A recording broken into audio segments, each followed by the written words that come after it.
Ano nga ba ang dapat gawin kapag nag-i-invade ang kalaban? Lalo na sa solo, 90% ng mga players ay hindi alam to. Ito ang sikreto ng mga magkakaring na junglers para manalo sila sa nag-i-invade. Meta pa naman ngayon ang mga roamer na malakas mag-invade kagaya ni na Khalid, Q, Hilda. Kaya naman dapat alam mo ito. Number 1, gumamit ng jungle hero na hayang lumaban sa nag-i-invade. Kapag malakas mag-invade ang kalaban mo, ang 5 jungler na hayang lumaban sa nag-i-invade ngayon ay sina Soyu, Guinevere, Baxia, Uranus at Akai.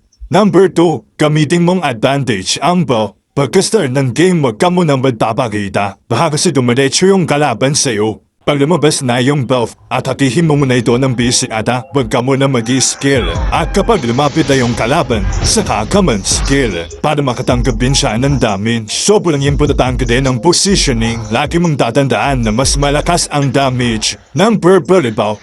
Kung makikita nyo dito, ang damage ng purple ay 56 at 30. Tapos ang bilis pa ng attack speed ng maliit na purple. Kumpara doon sa orange buff na mag-isa lang at pure lang ang damage. Dapat alam mo kung saan mo ipuposisyon ang sarili mo.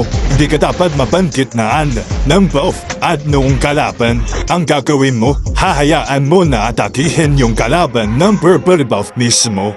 Kumbaga magiging 3 versus 1 ang laban. Siyanggoy mo maatake siya ng buff. Tapos matake mo din siya. Sa ganitong paraan, mas mabilis mo siyang mapapaliw. Kapag bumalis siya para mag-heal, tuloy mo lang. At pag lumapit ulit, hamon na iskilan ulit yung purple buff.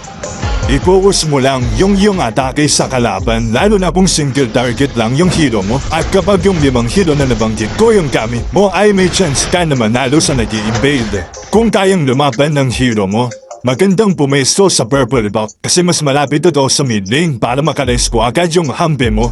Mas malaki din kasi ang damage na matatanggap ng kalaban mo kapag nasa jungle side siya. Kaya kahit yung damage ng jungle monster ay mas masakit din para sa kanya.